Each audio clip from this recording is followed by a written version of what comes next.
It's time for the drive with Q on Sports Radio 102.9 FM The Game. Now, here's Q. Good afternoon, everyone. 4:30 on a Man Up Monday edition of the Drive with Q. Coming at you live inside the friendly confines of the SR 1029 FM studios, Southwest Florida's newest game in town. As always, I'm your host, Rich Quinones. Mi hermano Angel Martinez behind the glass, producing the show, keeping us on the air. We'll take you up to 6 o'clock straight up on this 23rd of December, Christmas Eve, if you will, 2024, with the holidays right around the corner. Who's been naughty? Who has been nice?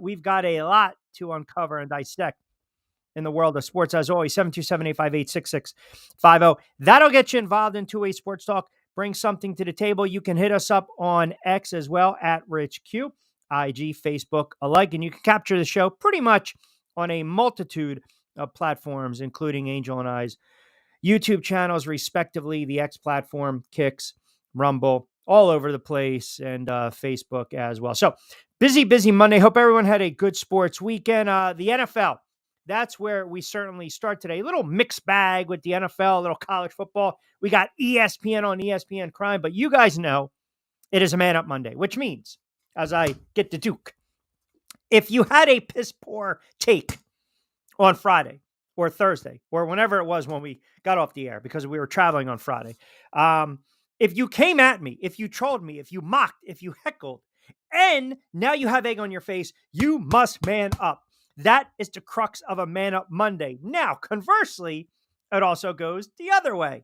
If I had a piss poor prediction, pick, and that typically happens, I will also man up.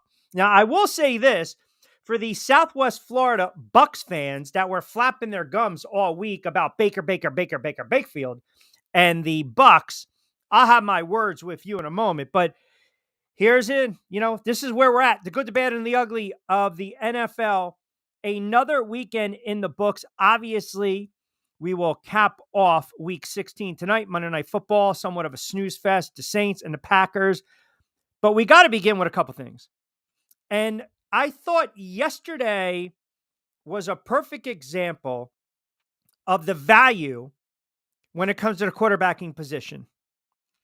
And last night we saw, I should say, in the afternoon, we saw a couple things, i.e., especially in the Washington Commanders and the Philadelphia Eagles game. Now, you guys know from August, I've said and I've stood by this, I thought Washington was going to win a division and make the playoffs. Well, they're not going to win a division. The Eagles had a chance to solidify that yesterday, but they yucked it up and lost. But Washington's going to make the playoffs. And what you saw was the emergence, again, of a superstar in the making in Jayden Daniels. And I know if you're an Eagles fan today, I feel as though your anger is misplaced. I feel if you're a Birdies fan today, you guys are more concerned with the commentary of one Joe Davis and Greg Olson, that you are more or less concerned with the fact that your secondary has some issues. And yes, we'll get to CJ Gardner-Johnson. We'll get into the lack of defense late in the game when it mattered the most. And your head coach is pretty much more concerned with, hey, let's be aggressive. We don't need you out on the field. So yesterday, in a game that Washington had to have, in a game where the Washington Commanders were pretty much trying to give the game away to the Philadelphia Eagles after Jalen Hurts gets knocked out early with the concussion. And the Eagles are still up 21-7. Washington got that late score to go into the locker room, 21-14. And look, they had to keep coming back. It felt like a playoff game yesterday.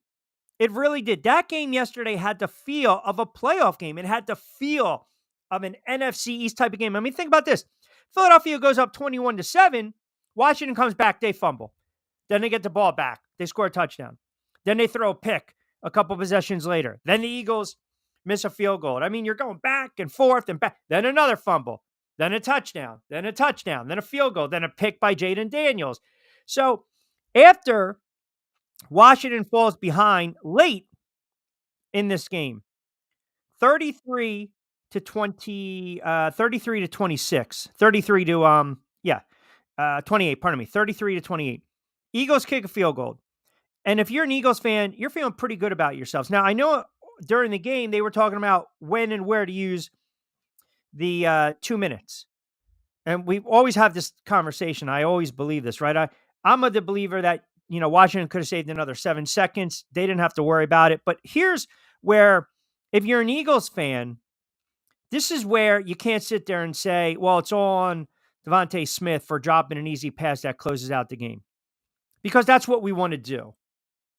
It's so easy to look at one play in a game and say that's why we lost the game. Now, the NFL, every Sunday, there are probably 3 or 4 different plays that cost a team a game. They're the difference between winning and losing. And here's the bottom line. Jaden Daniels threw 3 touchdown passes in the fourth quarter. The Washington Commanders scored 36 points. They turned the ball over 5 times. They pretty much had no ground game to speak of against arguably the best defense in the NFL, and they found a way to win the game. That's the mark of a good team. And Eagles fans can be pissed off that Gardner Johnson got ejected.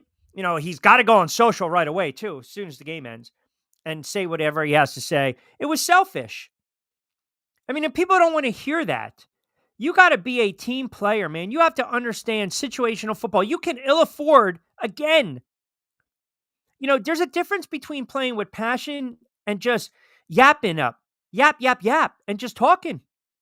And if you're taunting and the referee says enough is enough, you're going to get ejected. Again, you're going to get the disqualification, and then you're flipping the bird. And obviously, the complexion of the game changed when he goes out, because if you really want to break it down a little more, there are major issues with this secondary. Major issues.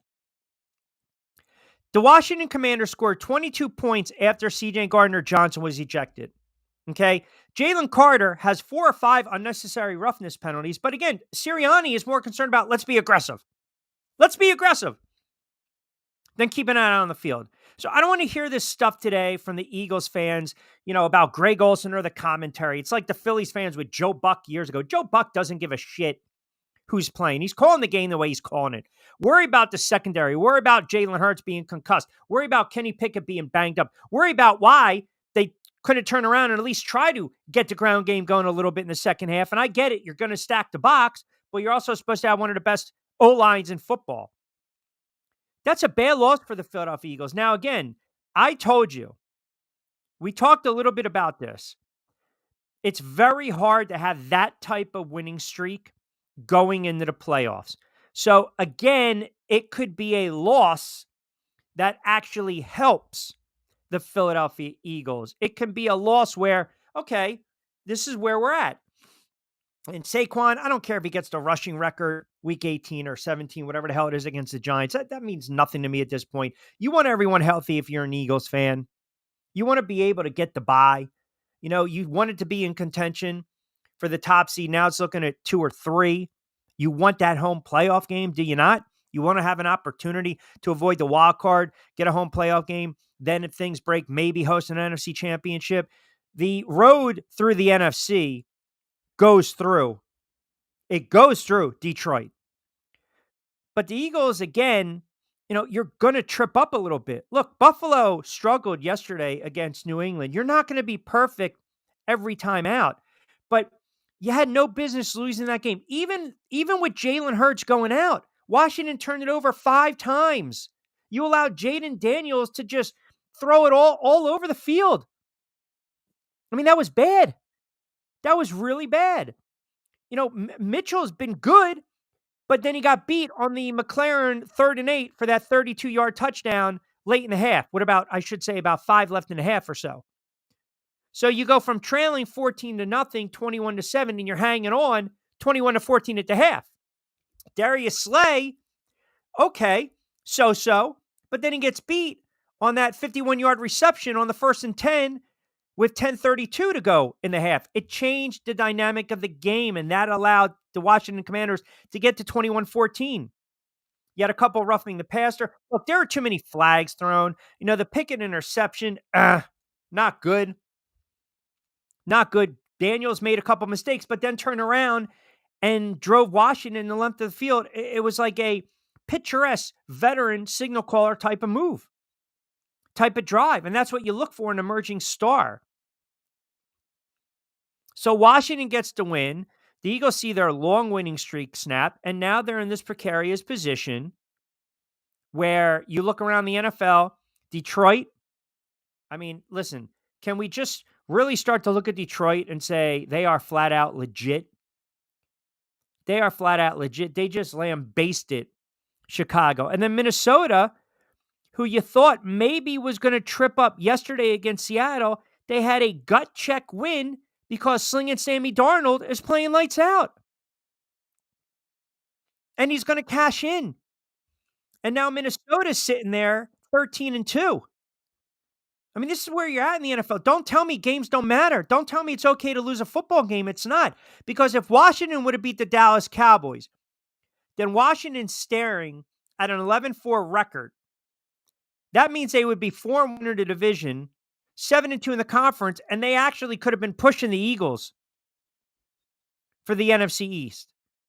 Look, obviously, it's paramount that Hurts is healthy. You saw the value in Jalen Hurts now.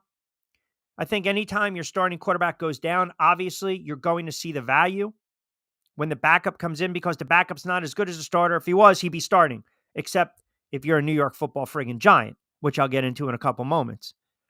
So you saw the value of Jalen Hurts. You see the value. The value in Saquon Barkley running roughshod. But the secondary has some issues, and this number one ranked defense didn't come up with the big play when they needed to. And that's a problem. So you can talk all you want about player A or B getting ejected, scheme, this, that, the other thing. You can't allow a rookie quarterback in Jaden Daniels to do what he did yesterday. Now, I know the kid's special, but you got to get to him. And they weren't able to do that. And that falls, again, on the players. You make the play. That's what you're paid to do. And when the Eagles needed to get off the field, make a stop, they couldn't do it. They just could not do it. I mean, Washington, you're looking at a 1st and 10 with a $1:52 to go on their own 43, right? If you want to say short field, no doubt. Robinson for 5. Daniels, boom, for 10. Daniels up the gut for 12. You just knew when they got 3rd and 1 and they called that timeout. And then all of a sudden Robinson picks up 5, 1st and goal. You got to spike it. Again, think about this. You got time for one more play. Make a stop if you're the friggin' Philadelphia Eagles. Make a play. This is what you get paid to do. This is why everyone thinks you're one of the most complete teams in the NFL. Get to the quarterback. Get the deflection. Knock it down. Make a play, defense. Make a play, corners. Make a play, secondary. Linebackers, drip back in coverage. Know your assignment. They didn't do it. And ultimately, it cost them. And it's going to cost them home field advantage. I mean, that's where we're at right now. So you can hem and haw about Greg Olsen. You can hem and haw about Davis. Why is this game different? Well, we know. Okay, they misread the room. Jalen Hurts was knocked out. Who the hell cares? Focus on the task at hand. You're not going on the road and beating Detroit, and I don't even know if you can go on the road and beat Minnesota. But that's the NFL. You don't think Washington was going to be up to play in that game? Look, New England's a bad football team. I'm shocked that they want to bring back Mayo. They hung around for as long as possible against Buffalo. They hung around. Carolina, they're a bad football team, but they play hard. They put up 36 and they knocked out Arizona out of playoff contention. You're going to see there are teams right now in the NFL that have already mailed it in. And there are also teams in the NFL that are playing for pride. There are teams in the NFL that have a lot at stake. Playoffs are still there. Last night, my buddy texted me. He's a diehard Dallas Cowboys fan. He goes, what the hell? Where was this in the beginning of the season? Because you watch the Dallas Cowboys, they're not a good football team. They're not.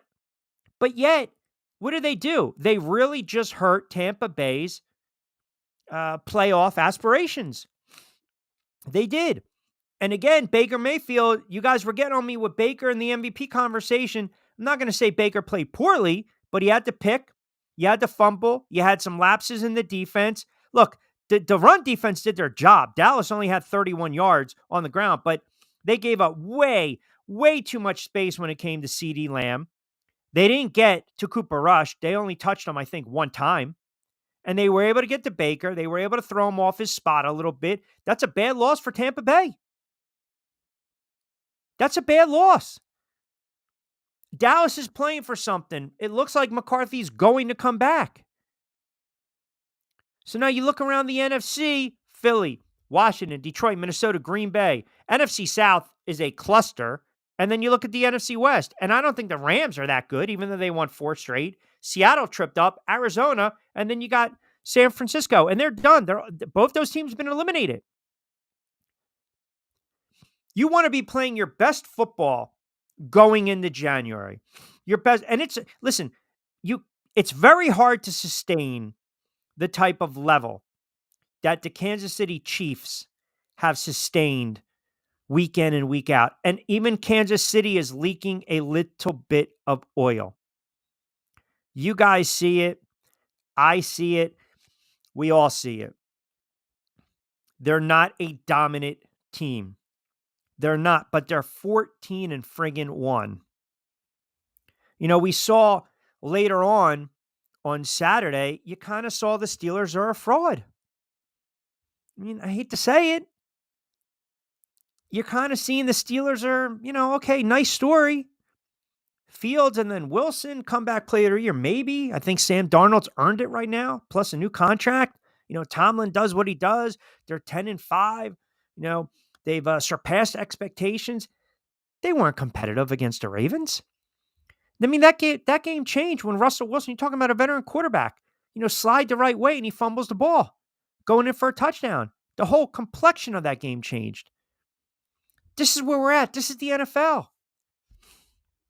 It's just not one big play. It's a culmination of a couple plays, right? And if you looked yesterday, you have to give Washington credit. And I understand the Eagles fan, they don't want to give, they always want to look around and hem and haw and blame somebody else. That's what they want to do. That's what they want to do. But you have to give them credit. Because Washington, I think a lot of people, and listen, you guys were chiming in, a lot of people looked at Washington and you were not as sold on Washington as I was. And I like what the Washington Commanders are doing. I like what they're building down there in Maryland and DC in the DMV. They've got some players. Now, obviously, they got to clean up some of the mistakes, the self-inflicted wounds, the fumbles, the turnovers. You're not going to live to fight another day if you continuously make those boneheaded type of mistakes. But they're building something. Why? Because they went out and they drafted the right quarterback and they brought in the right head coach. And it's kind of been the theme of the NFL season. The Sam Darnolds, the Baker Mayfield, the Justin Fields, all these reclamation projects, maybe they were given up on too fast. Maybe you just didn't have the right GM and head coach in place. Washington loses 8 in a row to close out the season, and they get rid of Eric Bieniemy. They get rid of Ron Rivera. Nice guys, but not winners. So you have to give credit where credit is due. Listen, Washington had no business. They had no business winning that game. They didn't. But what we saw was a star emerge in Jaden Daniels. And they've got something to build upon. I don't want to face this guy for the next 15 years. And when you're young enough and you're naive enough and you get in, you can make some noise. You can make some noise. So Washington, the good. And then you had the bad over the weekend.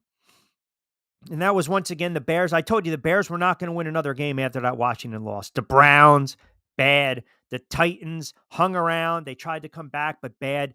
The Jets, we'll get into Rodgers' comments. And then what transpired yesterday in Atlanta?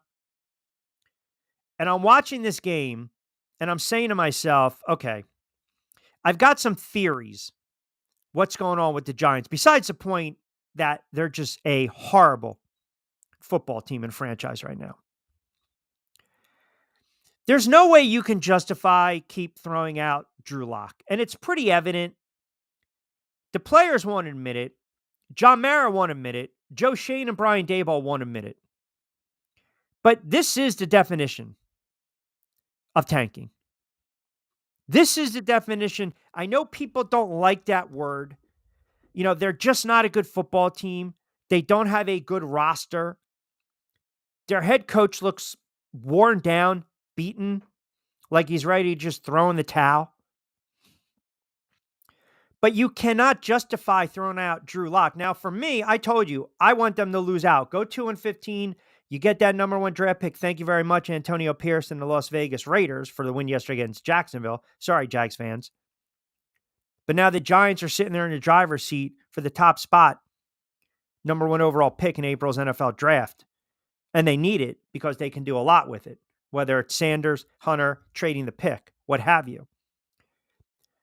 But in my dwarfed mind, in my conspiracy theorist mind, is it dwarfed or warped? Whatever. In my conspiracy theorist mind, I feel as though Brian Daboll kept trotting out Daniel Jones to show his deficiencies until they said, stop playing him. We don't want to have to worry about that injury settlement.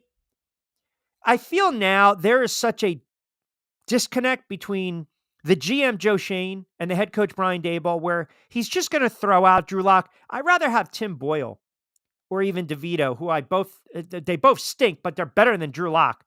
26, 27-year-old quarterback who's been in the league as long as Drew Lock should not be throwing some of these horrible pick sixes. But be that as it may, they got the loss, and that's what we were concerned with. My issue now is Daboll trying to make a point to John Mara where, hey, man, the GM is the guy that signed this guy as a backup for $5 million. You know, I inherited Daniel Jones. I didn't want to bring back DeVito. I need my players. Get me a GM that can align with me. Is he trying to make a point?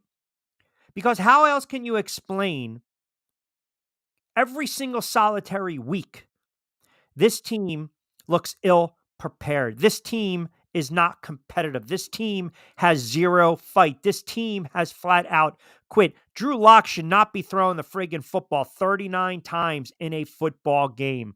I don't even want to see him do it in 6 combined games. I really don't. So I want to talk a little more about that. Then we'll open it up, 727-858-6650. Got a lot of comments coming on Facebook. We'll read them off. You guys can always chime in as you typically do, as we start at 4:30, which means we will get the 5 o'clock, we call it the 5 o'clock rush, the 5 o'clock crowd coming in on this Man Up Monday. There are a couple of things I need to man up on, which I have absolutely no problem doing that. And I also want to dive into ESPN on ESPN Crime. Oh, getting a little spicy on the networks and the mothership. We're going to get into that as well. 727-858-6650. Just cranking up on a Man Up Monday edition of The Drive with Q. Rich Quinones here.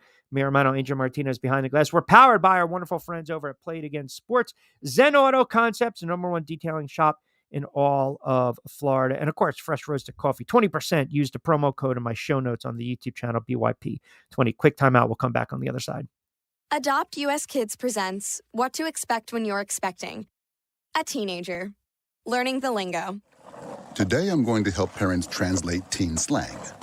Now, when a teen says something is on fleek, it's exactly like saying, that's rad. It simply means that something is awesome or cool. Another one is totes. It's exactly like saying, totally, just shorter. As in, I totes love going to the mall with Becca. Another word you might hear is jelly. Jelly is a shorter, better way to say jealous. As in, Chloe, I am like so jelly of your unicorn phone case. You don't have to speak teen to be a perfect parent. Thousands of teens in foster care will think you're, rad just the same. To learn more, visit adoptuskids.org. A public service announcement brought to you by the U.S. Department of Health and Human Services, Adopt U.S. Kids, and the Ad Council. This is the story of a very special woman. In a matter of seconds, she turned herself into a great mathematician or an entrepreneur. Her knowledge was limitless and still is. She could also make monsters disappear, especially those that lurked in the shadows under the bed. Once, this woman put back together a teenage girl's broken heart, which had been shattered in 1,000 pieces, just by giving her a bear hug. She masqueraded as a regular person at work, but as a superhero at home. Everyone knows her as Gabriella. I still call her Mom. Your hero needs you now, and AARP is here to help. Find the care guides you need to help, complete with tips and resources at aarp.org/caregiving. A public service announcement brought to you by AARP and the Ad Council. Download the Sports Radio 102.9 FM The Game app and tell your friends that Florida has a new leader in digital sports radio.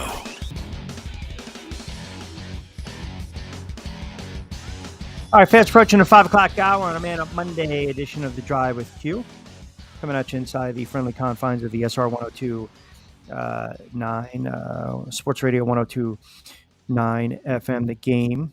Southwest Florida's newest game in town studios, part of Coastal Sports Network. Don't forget to download the app. Check us out on the homepage as well. Click on the SR 102.9 FM The Game link. You get all these shows live, also on-demand audio and video versions. 727-858-6650. Kevin in North Jersey chiming in. Q, I'm interested to really think what you have to say about the New York Giants. I've been listening to you over the last several weeks. You pretty much have said that Joe Schoen and Brian Daboll are both out. They're both dead man walking. If that's the case, where does John Mara fit into this equation, and how much do we have to hold him accountable? It's something that I've touched on a lot. You know, is Brian Daboll trying to make a point? Is he trying to make a point, right? Get me my players. Because it seems he's trying to save his ass, does it not? I mean, it also seems he is a beaten man. Now, I know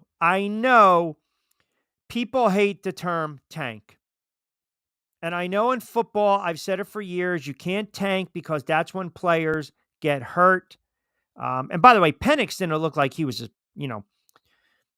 rookie start. Made a couple nice plays, but also missed some throws. But again, I look at what Daboll is doing. You can't justify sending Drew Lock out there. Now, the one problem I have with Giant fans is that, you guys want to sit there and say, it's a joke, it's horrible, I can't watch it anymore. But yet this is what you want. And I'm in that category. I'm in that group. Like, lose. Can we have a little competitiveness, though? And that's where you start to have these questions arise. I mean, they're just not losing. They're getting blown out. They're not competitive. 70-7 against Cincinnati.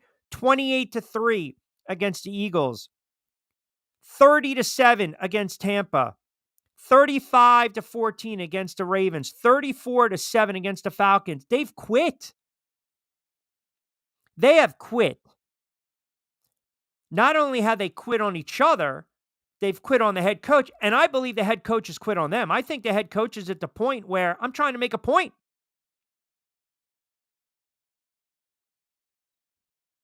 I'm trying to make a point here. Give me the players and the roster that I need. Hey, John Mara, I didn't want Daniel Jones. You guys, Joe Schoen gave me the money. I wanted Saquon. I wanted to draft Jaden Daniels. I didn't want to pay X, Y, and Z. Not my mistake with Kenny Golladay. That was inherited. Not my mistake with Kadarius Toney. I didn't want him. I mean, I can't think of any other, rationale. Giant fans, you should be ecstatic because it's going to end soon. And then you got the Raiders fans, they're pissed off because they won a football game. And here's the difference. Antonio Pierce was a player. Antonio Pierce won a Super Bowl with the Giants. Player, he doesn't want to lose the friggin' game. And I'm not suggesting that Brian Daboll, again, wants to lose. That's not what I'm suggesting. I think he's so beaten down right now. He just doesn't give he doesn't give a crap. He's just like, I'm going to be out. But if I'm going to be out, I'm going to let the ownership group know these are not my guys. The GM's job is to draft. I should coach him up. But then again, I can make the argument, what the hell are you doing during the week? Are you coaching him up? Are you coaching him up? You're down 20-something. You're looking at what are you looking at notes for? The game is friggin' over. You know, the Raiders pretty much have now taken themselves out of maybe the Shedeur Sanders Cam Ward sweepstakes, right? You beat Jacksonville, but again, because Antonio Pierce is trying to save his job. Antonio Pierce is trying to show Mark Davis, I can coach in this league. Now, I don't believe he can. I think it was smoke and mirrors. I think the fact that they beat Kansas City last year on Christmas Day, that gave him this extra season. But they're playing hard for him. They're playing hard.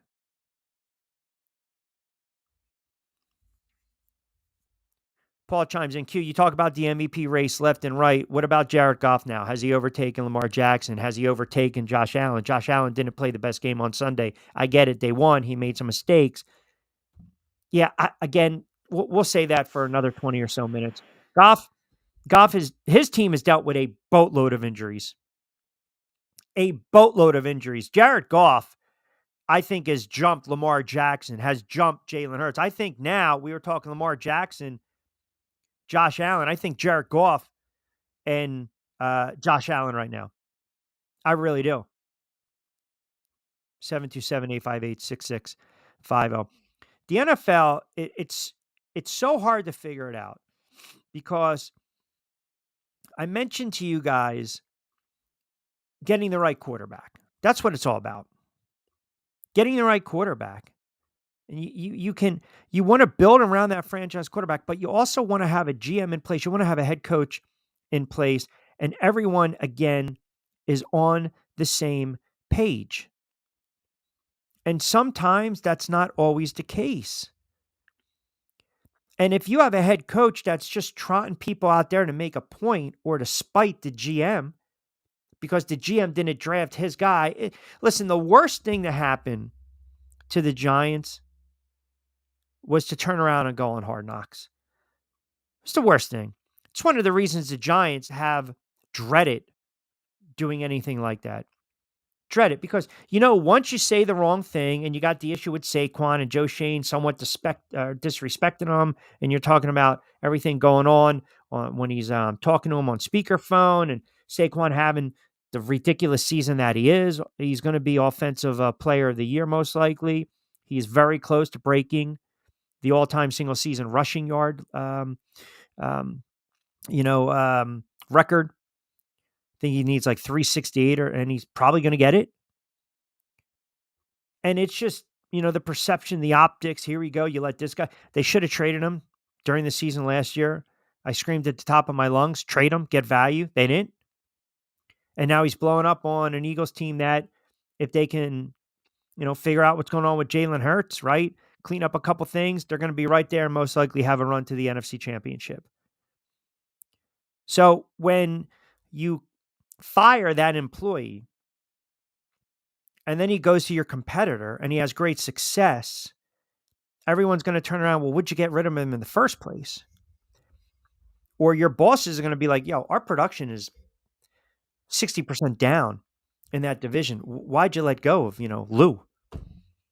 He's killing it right now with the competition. As a manager, that makes me look inept. You don't think John Mara is seething, watching what Saquon's doing with the Eagles? I'm telling you, this bitter pill, it would have been a lot more easier to swallow if he was doing this with, say, the Colts or the Carolina Panthers. Of course, no one gives a shit about those teams. Sorry, they don't. Their fan base doesn't even care about those teams. But right down 95, he's doing it with the Philadelphia Eagles. That is a bitter pill to swallow.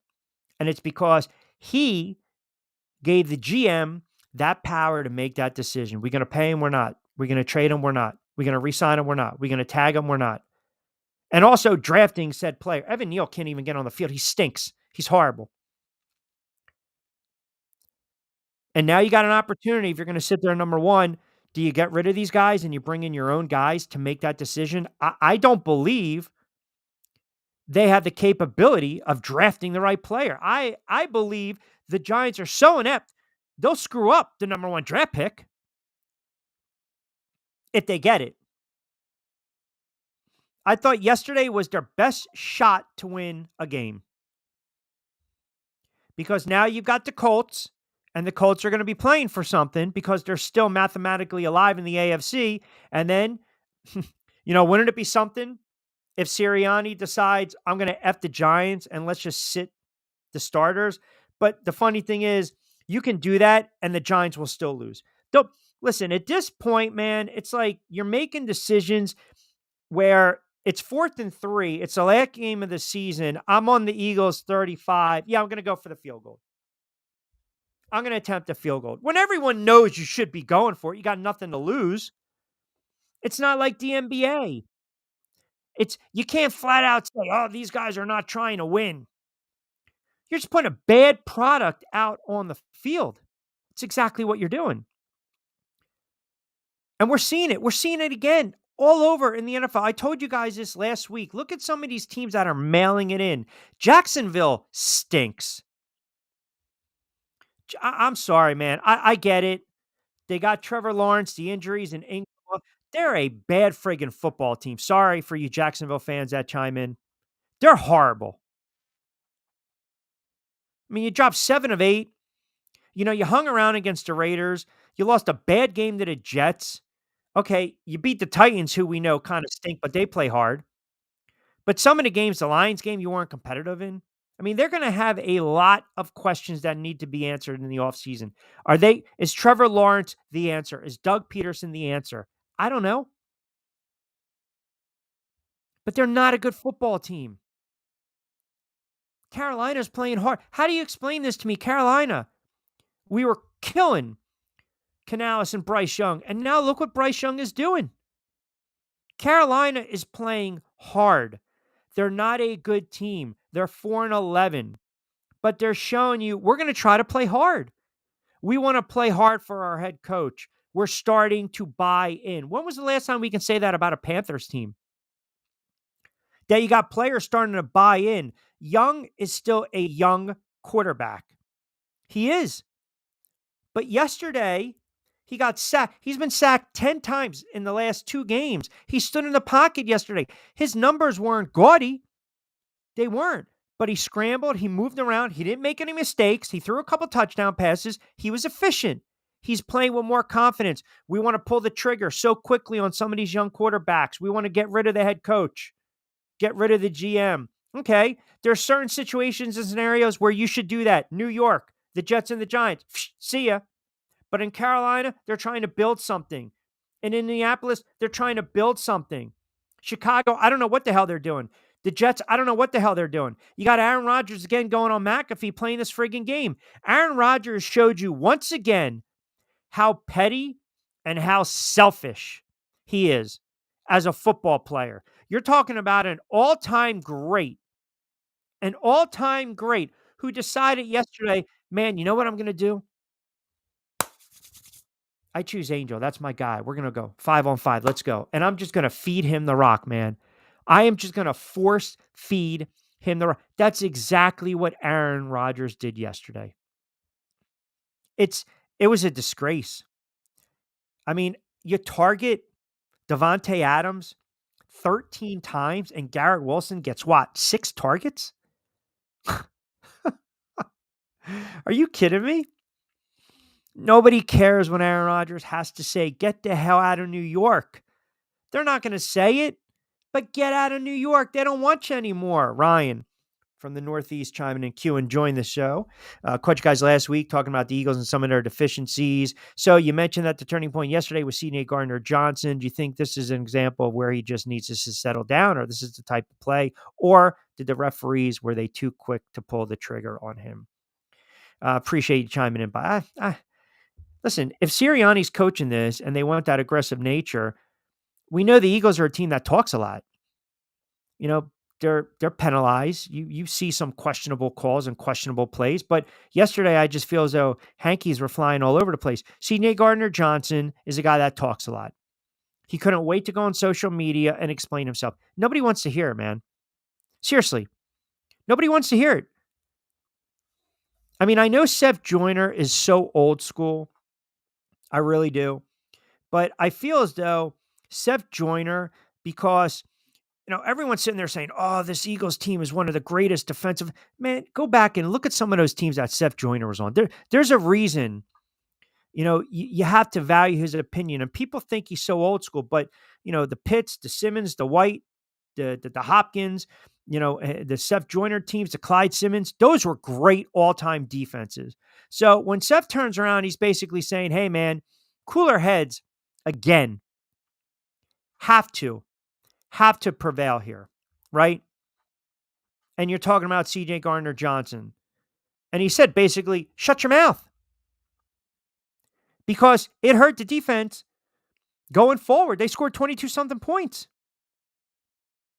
And like I said, it's not a bad take. It's a fair take, to be quite honest. It's a fair take.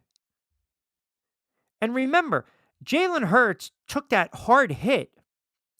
And, he's going to try to petition to the ref. I'm okay. But there's a reason we have the protocol, the tent in place. And I think the Eagles, they were doing their due diligence. Like, again, you're in concussion protocol. If you're knocked out, you're knocked out, man. Right?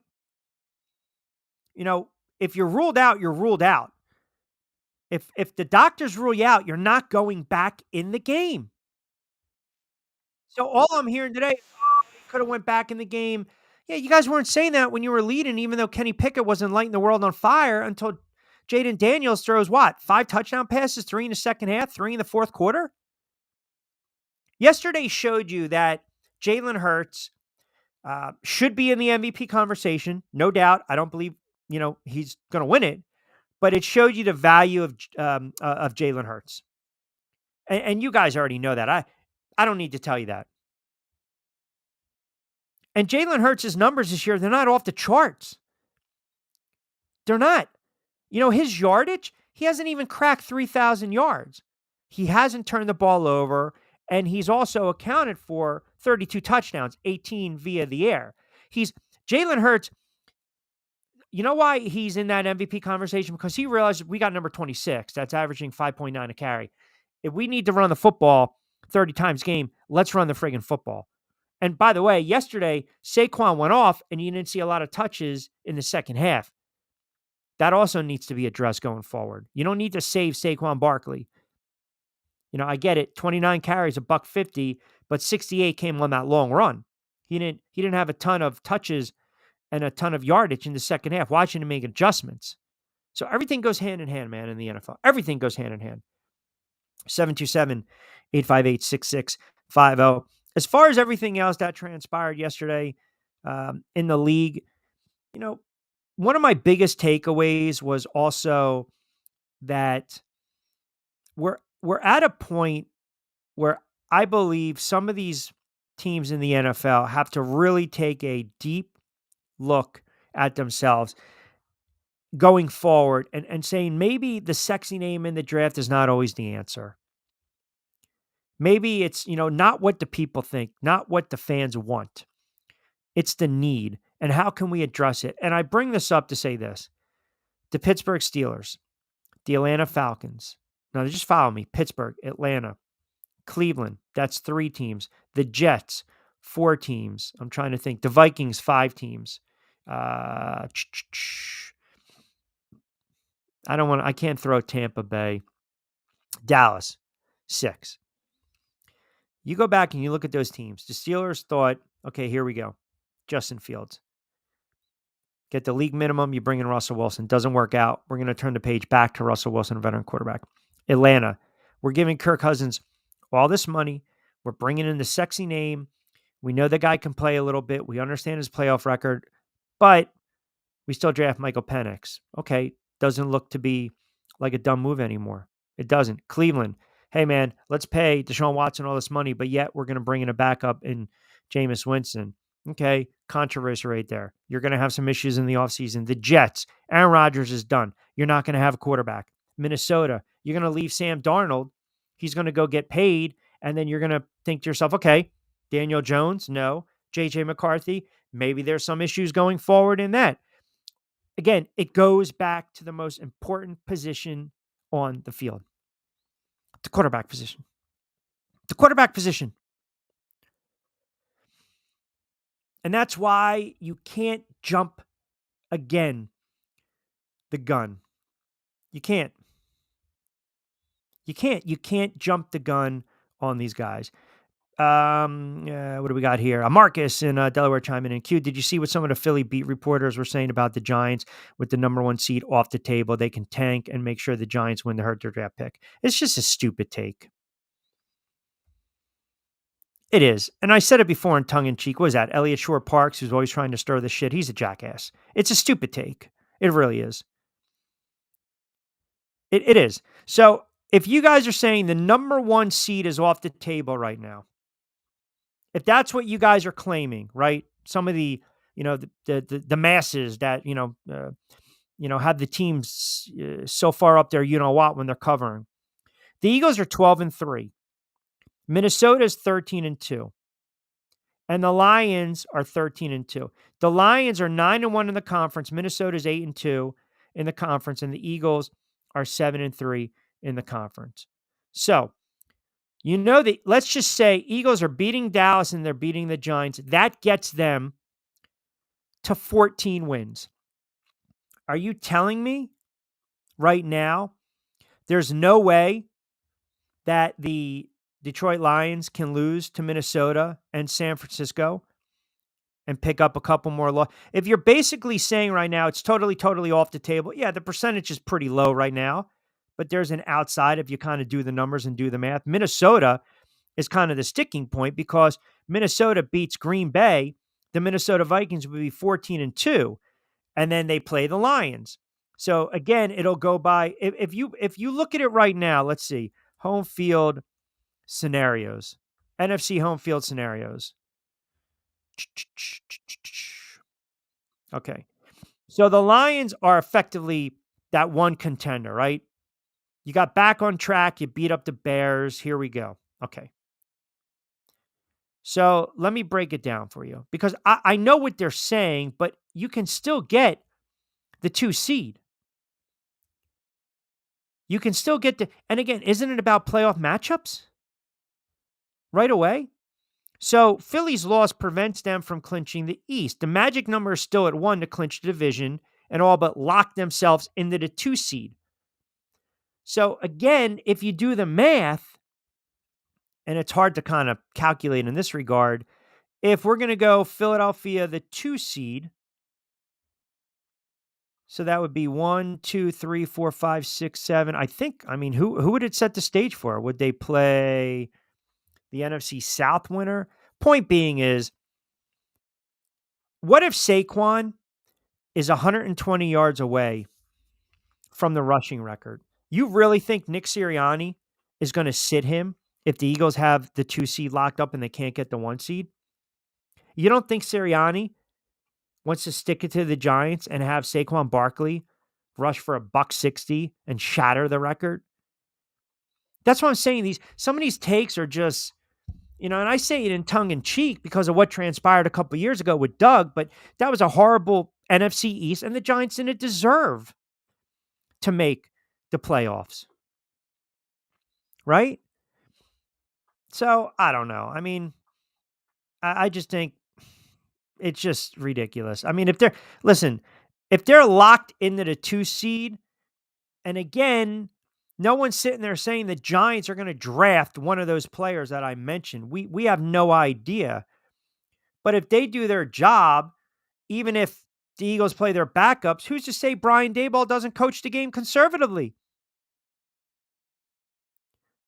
Is it me or does it just reek of what is wrong with even having this conversation right now? Don't we want to avoid this kind of stuff? That's what I thought.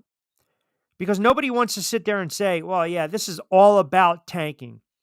This is all about putting a bad product out on the field. Okay, that might be the case. But who the hell's... Maybe Brian Daboll gives Tim Boyle a shot. Maybe he starts DeVito. All of a sudden, Locke's got an injury. Like, remember in Caddyshack? When he, my arm. Like, Locke's got an issue right now. So who's to say he's even going to be available? So let's see how it plays out. I believe if the Eagles have a chance to stick it to the Giants in some way, shape, or form, they're going to do it. But you also want to get out of the game unscathed. I mean, God forbid. I mean, imagine this. Saquon needs a $130 to break the record. They're up 30-7 in the third quarter, and he needs 16 more yards. And God forbid on that next carry, he gets hurt. Because a head coach's ego is so big, he wants to stick it to the Giants. But we don't want to factor that in.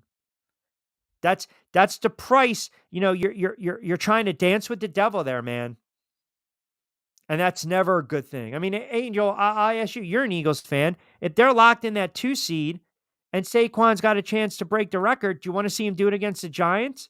Or do you want to see him rest? You want to see Nick Sirianni rest these starters? I'd rather see him rest more than anything else. Because, I mean, why bother? Okay, it's great that you end up getting a single season record, but at the same time, too, I need you in the postseason. So if it being me, but again, we're talking about Nick Sirianni, my thing is that you sit him down and you rest him. Keep him healthy while you can. I don't know, man. That guy's ego is on another level. I know he is. It's on another level, man. I can't see him. Man, your guess is as good as mine, because imagine if they played Saquon and he gets hurt. Imagine if they played Jalen Hurts for a half and he got hurt. You're an Eagles fan. You would be livid. Of course I would. Yeah. It would be absolutely freaking ridiculous, because at this point, even yesterday with some of the stuff that went on, some of the antics, and granted, Pete wanted to argue with me this morning. He kind of wanted to defend Nick Sirianni. To me, there's no way in the world, and I'll mention it again at 6, but there's no way in the world that you can tell me that Nick, being the head coach that he isn't, but he's hired, he still gets paid for it, is that he's okay with basically saying, I didn't have a game plan coming in, and yes, my defense could have played better, but you know what? Kenny Pickett can't see, and it's okay. I just continue to lead the blind with another blind, and therefore my team is just not going to be to where it needs to be. Jalen Hurts goes down, and I even put the caption out yesterday, even before this morning for Philly Radio. Kenny Pickett is no Nick Foles. And I'm not looking for, as far as a Nick Foles, to win another Super Bowl championship. What I'm saying is that you did not coach up Kenny Pickett the way Doug did with Nick Foles, when Nick Foles had to come in, insert the player, scheme the whole 9 yards, poof, they're off and running. Insert Kenny Pickett, let me look center, let me look left. I don't see the blind side hit that's coming to the right. Let me do this again. Let me look center, let me look right. Let me not look at the blind side that's about to come on my left. So I don't think he played that poorly. I was a little surprised the head coach had that much confidence in him throwing as much as he did. What else are you going to do? The running game just collapsed. Yeah, well, listen, Washington made adjustments, no doubt. Right. I mean, I did not think Pickett, you saw the good Pickett and then you saw the bad Pickett. And there were a couple times he hung on the ball. But listen, they lost that game. I don't like when people are like, well, if Jalen Hurts doesn't get knocked out, there's no guarantee they win the game. Yeah, their chances increase mightily. We know that because of who Jalen Hurts is. And the game is coached and played a different way with Saquon and the defense. You have to play the offense differently when Pickett's under center, not Jalen Hurts. But point being is you still allowed Jaden Daniels to throw 5 friggin' touchdown passes, 3 in the fourth. 3 in the fourth quarter against this, all-time great defense, statistically, one of the best in the NFL. See? So it's like, all right, 5:25, quick timeout. We'll go around the league quickly when we come back, and then I want to get into this network on network crime. This is where we're at in the world. Network on network crime. 727-858-6650. You'll never see that on CSN. Quick timeout. We'll come back on the other side. Hey, Dad. your prescription will be ready in just a minute. Hey, Dad, your laundry will be ready in just a minute. Dad, your lunch will be ready in just a minute. Hey, honey, why don't you take a minute? When you help care for a loved one, you give them as much time as you can, making sure they're safe and comfortable. But it's just as important that you take some time for yourself. At AARP, we can help with information and useful tips on how you can maintain a healthy life balance, care for your own physical and mental well-being, and manage the challenges of caring for a loved one. Because the better care you take of yourself, the better care you can provide for your loved one. Thanks, Dad. Thank you. You're there for them. We're here for you. Find free care guides to support you and your loved one at aarp.org/caregiving. That's aarp.org/caregiving. A public service announcement brought to you by AARP and the Ad Council.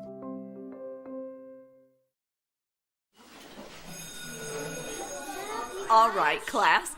Let's hear what everyone did this weekend. Jill? Well, I raised my older sister to a big oak tree. It was at least 100 years old. My mom said I must have set a record or something. And then we went down by a stream and perched up on this huge rock and saw all these little minnows swimming around way below us. And then I rescued my little brother from an evil slug king who was guarding him at the bush fortress. And my sister and I brought him back to our super twig fort for safety. And then we all laid out and told stories until it got dark. And the Big Dipper led us all the way home. Awesome. Where were you, Jill? Yeah. We went to the forest. It's not that far away. Anyone want to come this weekend? Ask your parents to take you and your friends to the forest this week and find the fun, adventurous you. It's closer than you think. Check out discovertheforest.org. Brought to you by the U.S. Forest Service and the Ad Council. Don't forget to get social with us. Follow Q at Rich Q on Q. And now, back to Q.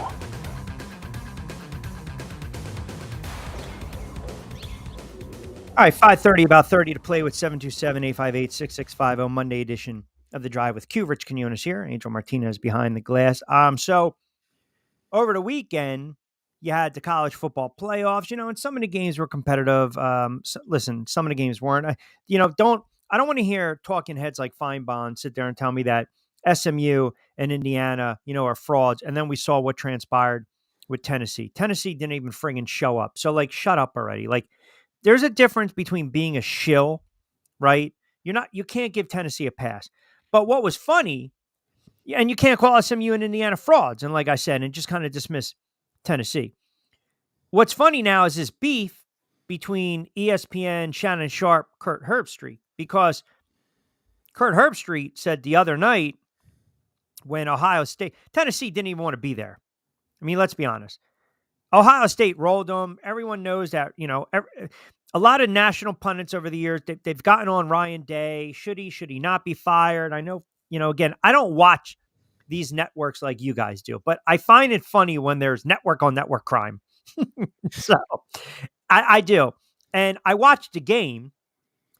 So I'm listening to what Herbstreit is saying, basically, that, hey, First Take pretty much said he was done, excited to see what they'll do on Monday. And then obviously that catches wind and here we go. And, First Take airing the comments and this and that. And then you get Stephen A., who it's all about Stephen A.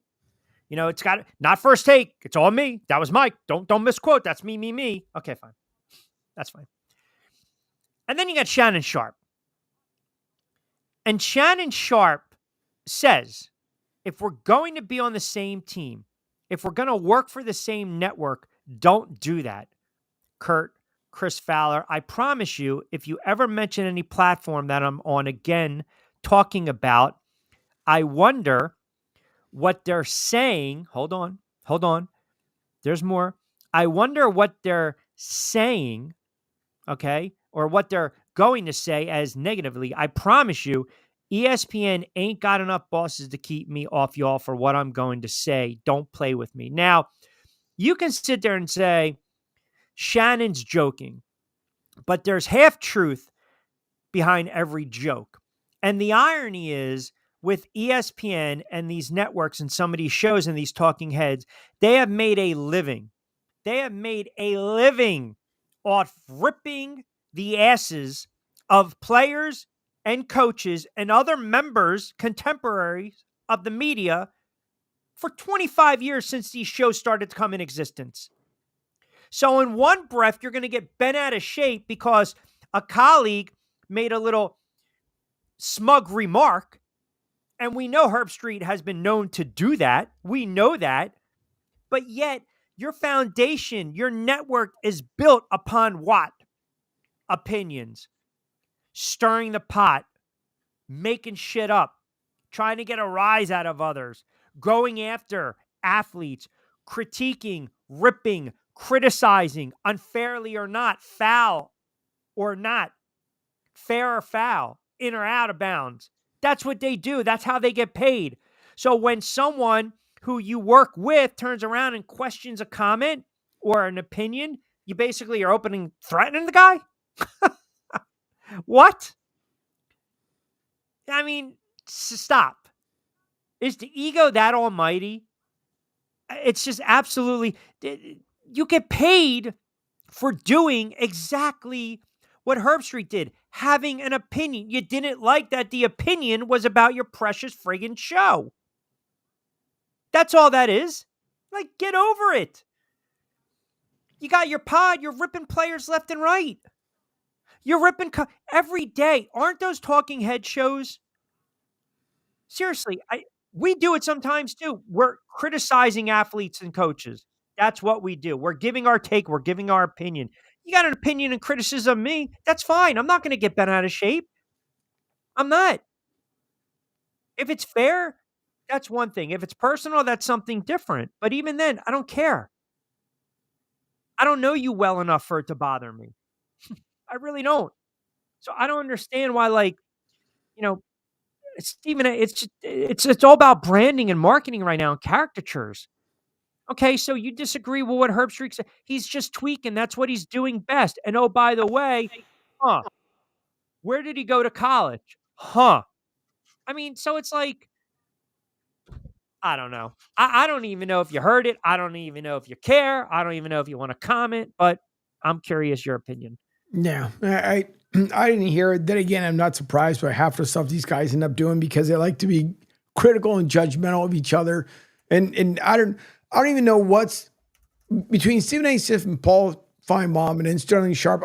There's like some sort of like, and I'm not even going to say a riff in between them, but it seems like they just like to bite at each other's egos, especially when it comes to like Stephen A. and Paul Feinbaum with the whole Paul in, Paul out segment that they end up doing with them.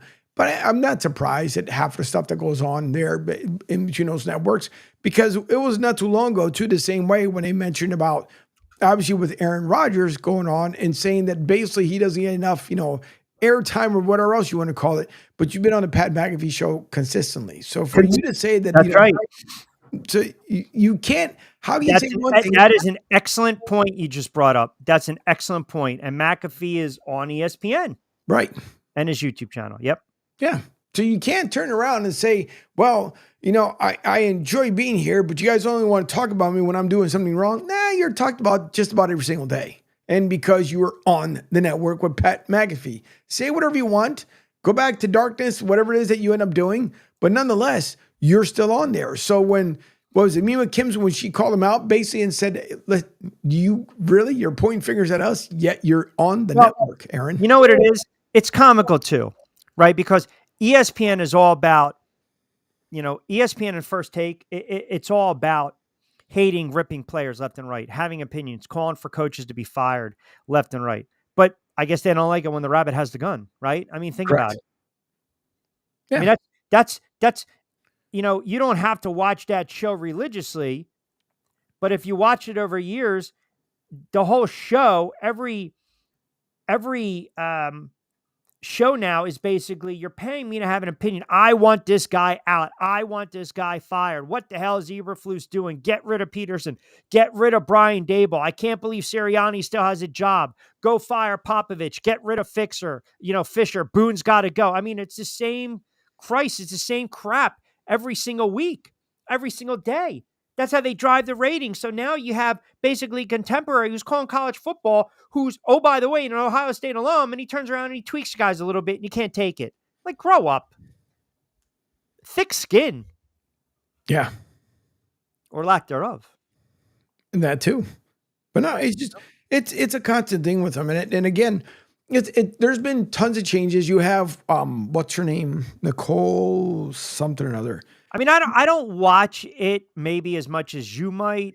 I think where we're at, they pick and choose, and you can have an opinion, but if you go, see, I have an opinion on something. I'm stating my opinion. Okay. You might not like it, or the listeners might not like it. So they come and they attack me for my opinion. I can't really get bent out of shape because my opinion that caused them to attack me is probably me criticizing a player or team or head coach that they like. And that's just my opinion. Your opinion is that I don't agree with this guy. I think he's a clown. I think he's a jackass. I think he talks too much. He needs to shut up. Okay. I don't have a problem with that. Like if I listen to your show and I was like, yeah, I listen to Martinez and Company. I got to be honest, Angel, I totally disagree with what you said. And I might say it in tongue in cheek. Now, maybe there's a place in how to do it. Like that's the one thing. All the stations I worked with, there was only one issue where I just never listened to the guy. And he followed me because I just thought he was an absolute clown. But yet I gave him basically a good lead-in. And I don't even have to say, because people who are smart and wise who have followed me for years and know exactly what I'm talking about. You want to rip my show, but my shows were crushing you in the ratings. So it's like, you know what I'm saying? Like, hey man, don't bite the hand that feeds you. So Kurt Herbstreit and Fowler, they're college guys. They're fanatical, right? They're making their point, their opinion. And that's okay. You know, you listen to these former GMs, Tannenbaum, you listen to these head coaches, Rex Ryan, they're going to back their guys. And then when they see an opening, a GM vacancy, a head coach vacancy, of course they're going to pitch themselves, or they're going to, I would love to coach that job. See, I always think it's in poor taste when coaches or GMs are talking about a guy who's a current head coach or a GM of said team, and they know he's on the hot seat. Like, for me, Louis Riddick was always trying to petition for the Giants GM job, all the way back to when it was Jerry Reese. Now you got Rex Ryan openly, petitioning for the Jets job. And he was kind of doing that when Robert Saleh was on the hot seat. Like, that's, that fraternity, the brotherhood, I kind of think that's tacky, but that's just kind of who they are. In this example, in this case, it's just, a contemporary just tweaking you a little bit. And we're going to take it that serious? Where that's an unveiled threat? I mean, I don't know. It's just, it's not my cup of tea. But again, this is where we're at. You can flip on those hosts that I mentioned, and they're ripping everyone. Mm-hmm. It's not good in front of me either, because they're all. It's when you work. Okay, when you're supposed to be working with one another, you would think that you help each other out by, if you become a guest host for that day because someone had missed out or something else like that. You can always cross promote and do all kinds of stuff, but ego, I know. Powerful thing, right? But that's where I was was getting at, because that's the whole thing. They won't do it. It's like, nope, my show, my needs. Here's the way I'm going to do it. Your show, your needs. That's the way you're going to do it. I'm not going to promote you. You're not going to promote me, because it's always a constant battle. And the reason why I was bringing up Nicole Briscoe earlier is because during the overnight now, she's been moved around a lot. And now she's teamed up with one of the other personalities on ESPN. And it's like they're trying to move people around to try to change up the demographic a little bit. See who comes in during the overnight. See who comes in during the middays. Now, the midday, after the show starts in the morning, I'm done with ESPN until the evening time unless something goes on. Or when I wake up in the morning, I'll tune in just to see what happened during the overnight hours. But for the most part, they've been playing this juggling act because one is a lot of the stuff that he did within the last 3 years basically took half of the viewership away. Of course, it is too political. Yep. Yeah. And so it ended up taking away. So now they're trying to figure out, okay, we need to bring people back like Bud Light, and we're trying to bring people back. And unfortunately, we don't know who's doing chemistry with who. And what they're finding out is some of those personalities don't like to be associated with other ones. Yeah. I get it.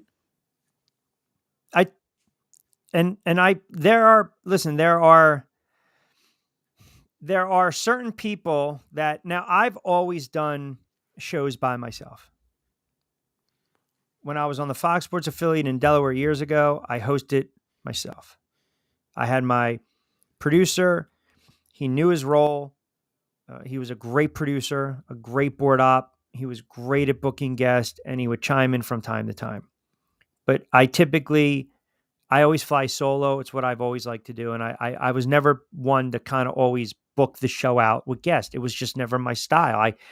I like to have a guest here and there. But I found that when you get to a certain point, they do want to hear what I have to say, good, bad, or indifferent. And that humbles me because I'm like, okay, they're engaged in my content. And then you have to pivot a little bit. I tried one time where I had a producer who thought he was the co-host. And the first time I flipped on the mic during my opening monologue, faux pas, he just totally cuts me off. Went to a commercial break and I was just like, yo, my man, like, here's the show and here's, with Q, right? Oh, I'm sorry. Just kind of stay in your lane. And then I realized he was jumping me. It's like having I listened to a radio call the Washington game, and I think Baldy was on the call with somebody, and it's like, Jesus, God, don't jump the guy calling the play. Like, that is such a pet peeve. It's annoying. Let the guy have his moment. Let him call the touchdown toss, right? But that doesn't happen anymore. Everyone's got to jump on everyone. I found out a long time ago, I'm suited to drive the car by myself.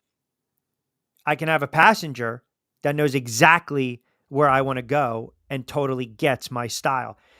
It's different if I'm calling the fights, and I've done a lot of fights with a lot of boxers, and a lot of times I realize I'm just there to just kind of, drive the bus, let them hear their analysis. And sometimes I've had some that have just constantly talked over me, and I don't want to work with them anymore because it makes for a piss poor broadcast. And then, as you know, with the basketball, because it's so phonetical and fast paced, I call the games by myself. That's what I'm comfortable with. At this stage, it might be hard if you stuck somebody in there with me, right? Because I'm used to just the airtime being my time. In this case that you're mentioning, when you keep shuffling people in and out, they can't develop any type of chemistry. And that's a problem. And when you blend in the fact that I don't like Angel's political views, I don't want to work with this guy, I got to fake it, that's not good. Right. Listen, Francesa and Russo, Mike and the Mad Dog, the reason I'm in this is because of those guys. 95% of talking heads grew up listening to Mike and the Mad Dog, WFAN, which doesn't exist without Don Imus. Sorry, that's a fact. Yeah, true. And then we see what happened with Sports Talk Radio.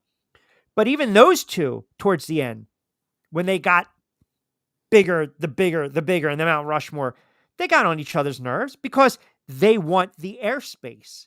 My opinion's got, and that's what we're seeing with, like, just because you scream the loudest, it doesn't mean you're right. Correct. And that's what these talking head shows have become. It's all about, let me scream the loudest, convey my message, and you have to hear me and you have to agree with me. If not, you're 100% wrong. And they gave Stephen A. Smith way too much carte blanche with everything. That was a mistake. Because now you walk around, you're basically, I'm the network. Yeah, that might be the case, but you've also turned off a lot of people because everyone knows your shtick. Everyone knows the game right now. Radio stations have done the same thing. In a lot of markets, I'm sticking this guy drive time, man. Here you go, 2 to 6, 3 to 7. I'm paying him the big bucks. They start to believe It's all them, and they forget about it. And then all of a sudden you take that subtle shot, and then it's a back and forth. It's a pissing contest. And you're looking at the blogs, and here we go. Radio A, crime on crime, ESPN, crime on crime, Fox. Ultimately, it's not, don't take it so serious. Like if you take it this serious, that serious, man, I'm telling you, you got an emptiness in you. Like, it's not the end of the world if you don't agree with what I say. Right. It's not the end of the world if I agree with Angel. It's not the end of the world if we have different takes and different opinions. I just find it funny, the network that prides itself on ripping to shreds athletes, coaches, players, GMs, just because one of your own tweaked you. That's what the game's all about, man. You created this. You created this. If you wanted to keep it to sports years ago, then you don't get into this type of talking. PTI is a great show, and they go back and forth, but there's always this mutual respect. And again, they can scream and they can argue, but they chuckle and they laugh at the end of the show. These other shows, it's I got to scream the loudest to be heard. And if you don't agree with me, you're an asshole. And that's not how it should be. And that's why you don't get the viewership that you did. Yep. That's why people are like, you know what? I don't want to listen to this. That's why a lot of radio stations have kind of gone down the shitter. I mean, let's be honest. Terrestrial radio, it's dying. And I'm a radio guy. You look at these major markets, I mean, they want to shuffle in.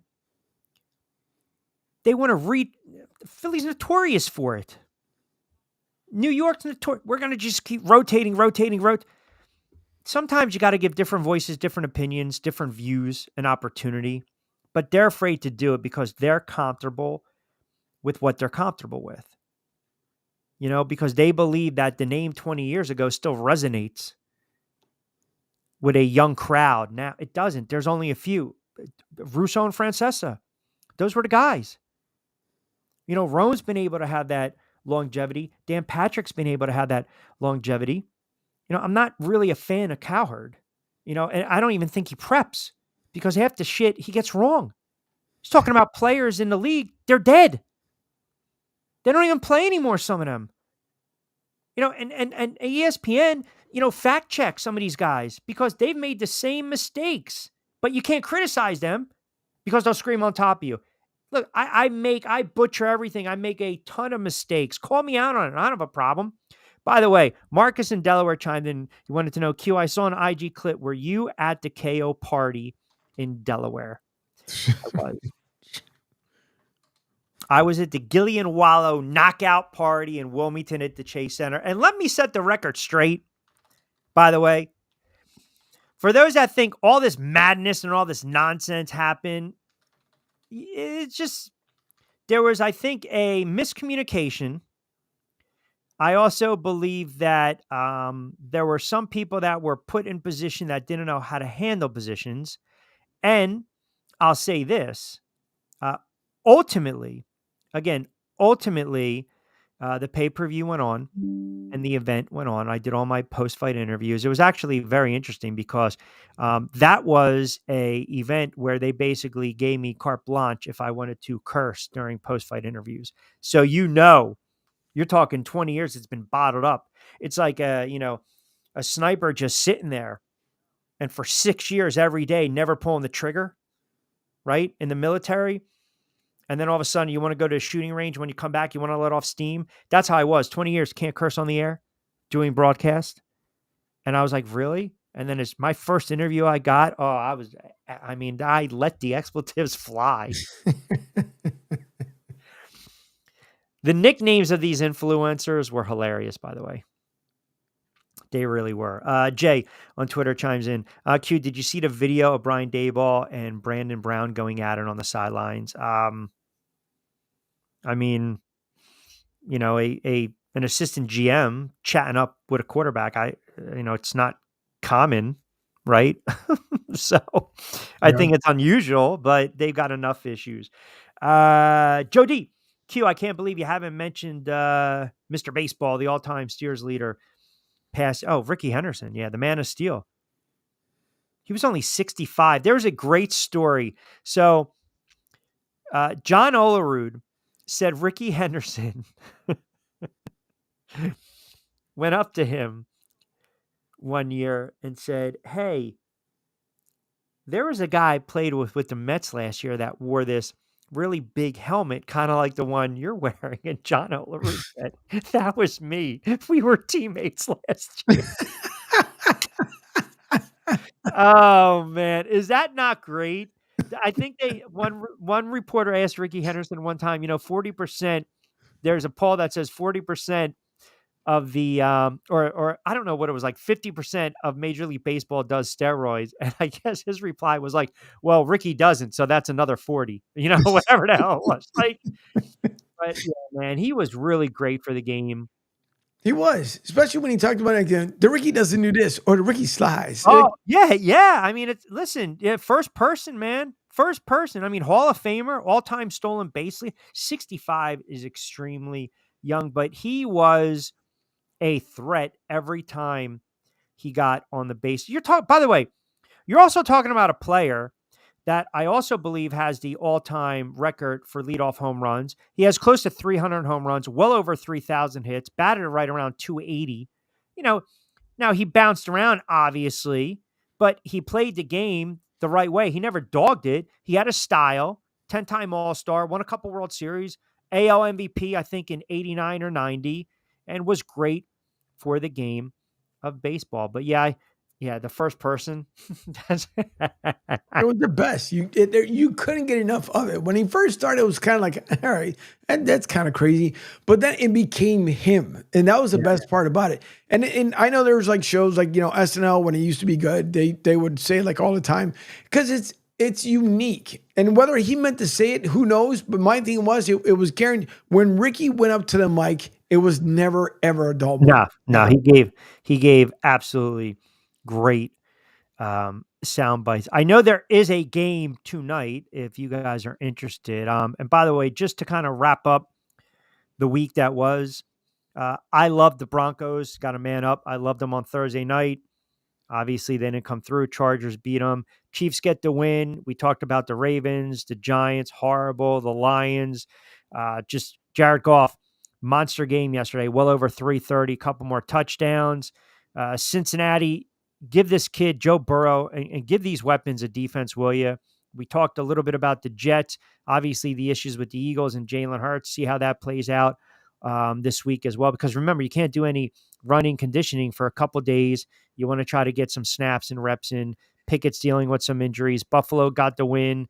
Raiders screwing their fan base. Miami showing up. And then last night, Dallas basically now is probably going to give Mike McCarthy a 10-year contract extension. But tonight, as far as the game, what do you got? You got the Saints, you got the Packers. Packers are laying 14.5. Ugh. Yeah. This is my look, but do not touch game. And if you recall Thursday, I said Washington and the Eagles were probably going to come down to the last possession. Now, where I have to man up, on the Broncos, spit in the bit. Okay, that's one. I also have to man up, and I hate that I have to man up on my Arizona Cardinals, who have been eliminated from playoff contention. I had the Cardinals go into the playoffs, and they did not. And then lastly, I have to man up because, you goofballs were talking to me in a Baker Mayfield in Tampa Bay on Sunday night. So, of course, what do? I backed my play. I took the Bucs, and here we have it. They lose 28-24. By the way, speaking of BYP, 20% off. Fresh roast of coffee in the show notes, BYP. All right, we got a couple minutes. You got Christmas Eve tomorrow. You got Christmas Day. We, as a network, we will be running on-demand programming. I am going to record a couple of Back Your Plays. We are hoping, not to put Angel on the spot, maybe later in the week we squeeze in a show live. We don't know. We have to see where Angel's going to be. He could be floating away. He could be like Dexter on his boat. He could be sailing away with Deborah. We don't know. But we will say this. Do you put up a tree? Or are you just kind of, light decoration? I don't know. We put up the tree. We put the decorations outside. It's the whole 9 yards. Do you keep now? When will you take the tree down? January 2nd. Oh, you don't mess around. No. I mean, some people keep it out till friggin' March. Yeah, no. Jan 2nd, it's inside, outside, done. Collapse. See you later. Wait When do you put it up? No pun intended. The day after Thanksgiving. Oh, Black Friday. Yeah. Okay. All right. That's not bad. That's not bad. You got to take it to a lot or they come and pick it up? No. We have the collapsible version where we put it up. It's already got the lights on it. Basically fold it up, put it away, take it out next year, plug it all together, and poof, off you go. I like that. I like that. I always enjoy the, I think I told you when the guy's sitting at the beach, the Corona commercial. Yeah. The one pog you just get lit up. Yeah. Yeah, exactly. Do not forget, download the app, SR 1029 FM, the game. Follow us. Definitely check out the site. We're going to be adding some stuff in. We got some good stuff cooking for 2025. Like I said, I'm going to record a couple BYPs, back your plays later on this week. We'll pop them up on the YouTube channel, Amazon, Spotify, and maybe Angel will teach me how to go audio live on Tuesdays and Thursdays. We'll go back to after the new year, Monday, Wednesday, Friday, 4 to 6, which he announced several times, and I appreciate on the airwaves this morning, probably to the fact where the listening audience said enough is enough. We get it. 4 to 6, Monday, Wednesday, and Friday, Tuesday, Thursday, audio only. You guys have a wonderful holiday. The listeners, we appreciate you. You have a great couple days with whatever, however you celebrate. Enjoy it. Be safe. Be sound. I'll be almost done season 7 of Dexter. Holy moly. Cobra Kai. I finished up Yellowstone. Very disappointing. Yeah, I've heard. People exploded online about that. That's why I didn't check, what everyone had to say, but I was like, this is just, it's like tanking it. That's exactly what it's like. All right, we get it. You want the series to end. I get it. Just, it was almost like the last season of Lost, even like when Entourage was getting kind of stretched out and then they gave you the movie, which, let's be honest, was, so bad it was good. And then because I'm in the mood for like really shitty entertainment, I'm going to have to watch that Netflix movie Carry On because I heard it's so bad. We have it under like my list. I did watch Enigma. I will say that much. I ended up watching it because obviously it's been talked about a whole lot. Yeah. As I mentioned this morning on the show, yeah. I think I'm going to say. Hold on. What's your show called? Enigma. I didn't watch it. I got it going fresh. You can't even talk about it right now. Okay. All right. Go watch it. I mean, what are we doing here? It's like Festivus. I want to go on fresh. Okay. I was just throwing it out there, but just check it out. No. Keep it at that. Okay. Keep it at that. And then right. I don't know what else. I don't know. I don't think I have any fights this weekend. I'll have a couple of remote things tomorrow and Wednesday. And that's fine. But yeah, I don't know. Do I have any other list of shows that I've talked about on the air? I just really want to watch some really bad programming that just makes me laugh, but is not depressing. I mean, I watched the Giants yesterday. I mean, give me credit. It was too cold to go.